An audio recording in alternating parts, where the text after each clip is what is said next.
জানাচ্ছি প্রবাসী ঈদ নিয়ে বিশেষ প্রতিবেদন। বাংলালিংক শুনতে কি পাও সহযোগিতায় ফিনিক্স ফাইন্যান্স অ্যান্ড ইনভেস্টমেন্ট।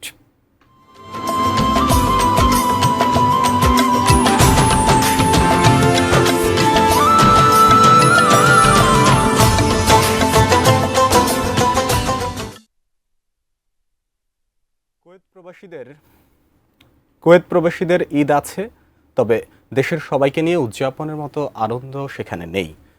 বরং প্রিয়জন ছাড়া ঈদের সময় এক ধরনের বিষাদ কাজ করে। কুয়েত প্রতিনিধি আহাদ আম্বিয়া খোকনের পাঠানো তথ্য ও চিত্রে ডেস্ক রিপোর্ট। ইচ্ছে করলেই বাস কিংবা ট্রেনের টিকিট কেটে বাড়ি ফেরা যায় না। টাকা থাকলেও বিমানের টিকিট মিলে না সংকটের কারণে, তাই দেখা হয় না পরিবার পরিজনদের সঙ্গে।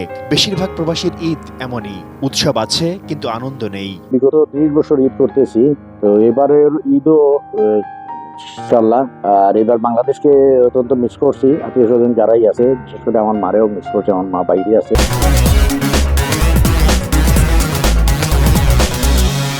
সবার আত্মীয় স্বজন, ফ্যামিলি, বউ বাচ্চা হলে প্রবাসের মাটিতে ঈদ করেন। সবার এই জিনিসটুকু আমাদের জন্য অত্যন্ত বিদায়দানক, কারণ আমরা প্রবাসে থাকি। টিকিট ভাঙ্গিয়া আমাদের জন্য বিশেষ অনুরোধ রইল, টিকিটের সুন্দর একটা ব্যবস্থা করিয়ে দেন, যাতে আমরা দেশে যাই সামনের ঈদে অন্তত করতে পারি। আমরা বিদেশে রুজি রোজগার করি, এই রুজি রোজগার 1 মাসে 2 মাসে টাকা বেতন জাগিয়ে টিকিট লইতে। ঈদের দিন সময় করে হাজার মাইল দূরে থাকা স্বজন বন্ধুদের সাথে ফোনে কথা হয়, শুধু এতটুকুই।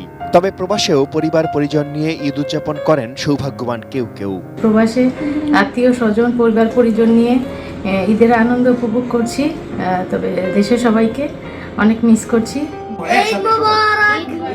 খুব আনন্দতে ঈদ কাটালাম। তারপরও দেশের কথা মনে পড়ে সবাই। আমরা তো প্রবাসী, দেশে মন থাকে আমাদের। প্রবাসীরা বিদেশের মাটিতে ঈদ করলাম, আর বাংলাদেশকে অনেক মিস করছি। সবাই প্রবাসীদের জন্য দোয়া করবেন।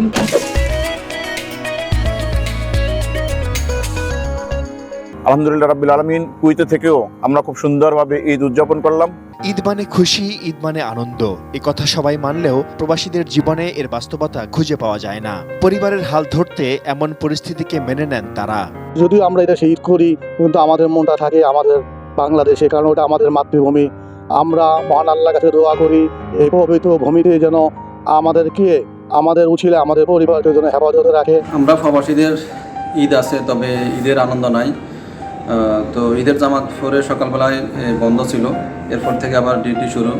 তো কর্মব্যস্ততার ফাঁকে ফাঁকে চেষ্টা করেছি দেশে পরিবার সাথে যোগাযোগ করার জন্য, বা আত্মীয় স্বজন আছে তাদের সাথে যোগাযোগ করার জন্য। দেশে যাওয়া হয় না, নিজের কর্মব্যস্ততা, সংসার বড় ছেলে এবং বাচ্চা কাচ্চা, পরিবার সবার প্রতি দায়িত্ব এবং কর্তব্য থেকে দেশে গণগণ যাওয়া হয় না। কোম্পানির ছুটি এবং টিকিটের সংকট, ঈদ আসলে আমাদের টিকিটের সংকটটা সবচেয়ে বেশি হয়, এই জন্য দেশে যাওয়া হয় না। Shaon Mahfuz, desk report, ATN news. এই ঈদে বাংলালিংক অফারে নো টেনশন ফুল সেলিব্রেশন। মাত্র 849 টাকায় পাচ্ছেন 25 জিবি, আর মাত্র 899 টাকায় পাচ্ছেন আনলিমিটেড ইন্টারনেট।